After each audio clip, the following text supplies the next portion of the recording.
ตอนนี้เกรซอยู่ที่เขื่อนลำตะคองนะคะเขื่อนคือ dam เห็นไหมคะใหญ่มากเลยเขื่อนลำตะคองอยู่ที่อำเภอปากช่องซึ่งอยู่ในจังหวัดนครราชสีมาที่นี่เป็นที่ของการไฟฟ้าแห่งประเทศไทยหรือว่าอีกัตเป็นที่ที่ผลิตไฟฟ้านะคะถ้ามองไปรอบๆจะเห็นว่ามีกังหันลมคือ windmill ที่มันหมุนแบบนี้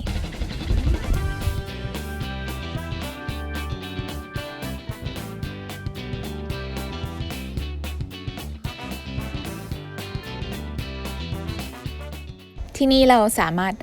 เช่ารถกอล์ฟแล้วก็ขับไปรอบๆเขื่อนได้นะคะดูวิว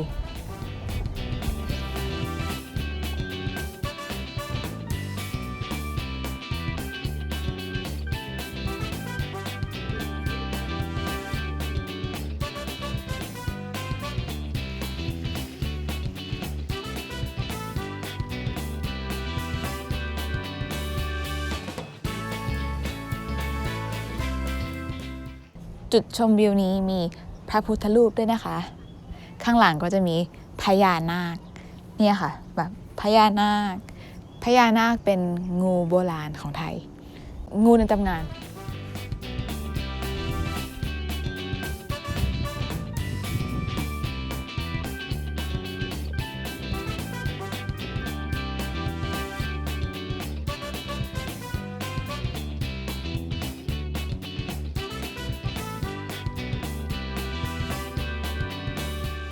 นี่ไงคะกังหันลมที่พูดถึงนี่เป็นสีขาวสวยดีเนาะ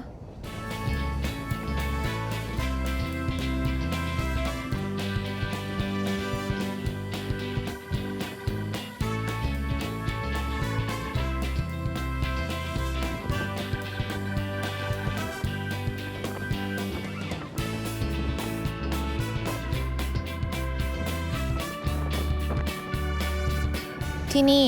ไม่ใช่แค่ผลิตไฟฟ้าด้วยกังหันลมนะคะยังผลิตด้วยแสงแดดแล้วก็ด้วยพลังน้ำอีกนะคะเดี๋ยวตอนนี้ประมาณ5 โมงแล้วเกรซจะนั่งรถ2 แถวขึ้นไปที่จุดชมวิวที่เขาบอกกันว่าสวยที่สุดเรียกว่าจุดชมวิวเขาใหญ่เที่ยงเราไปดูกันนะคะว่าจะสวยจริงอย่างที่เขาบอกกันหรือเปล่า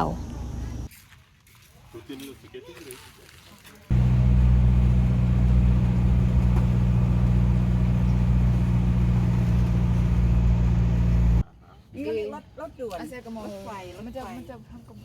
ครับเวลาเราไปถูกมันจะกลมครับบางตัวก็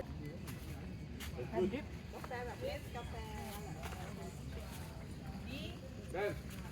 เอสเปรสโซ่อเมริกาโน่ใช่ครับเป็นกาแฟสดปกติมันจะมีเย็นร้อน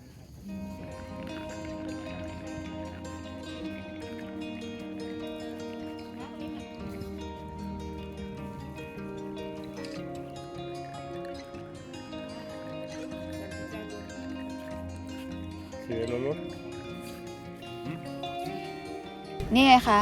จุดชมวิวผาใหญ่เที่ยงมีกาแฟให้ดื่มด้วยในระหว่างที่ enjoy view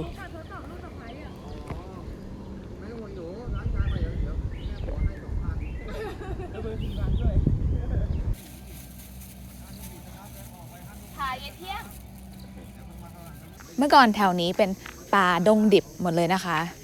แล้วก็ตำนานเขาเล่าว่ามียายเที่ยงคือยายคนหนึ่งยายเที่ยงเขาขึ้นมาแล้วก็มาใช้ชีวิตอยู่ที่นี่เหตุผลที่ยายเที่ยงขึ้นมาใช้ชีวิตอยู่บนเขานี้เพราะว่ายายเขามีสามีเป็นโจรแล้วสามีเขาก็ต้องหนีตำรวจแล้วก็เลยขึ้นมาอาศัยอยู่บนนี้ค่ะยุงเยอะมากยังน้อยนะเนี่ยลูกถ้าใครมาเที่ยวเขาใหญ่ก็อย่าลืมมาที่นี่นะคะเขื่อนลำตะคองเพราะว่ามีกิจกรรมให้ลองดูหลายๆอย่างนั่งรถกอล์ฟขับจักรยานแล้วก็ดูวิวดูกังหันลมได้ด้วยขอบคุณนะคะทุกคนที่ดูวิดีโอนี้ ถ้าใครเคยมาที่นี่แล้วก็เขียนในคอมเมนต์นะคะเกรซอยากรู้ว่าทุกคน enjoy หรือเปล่า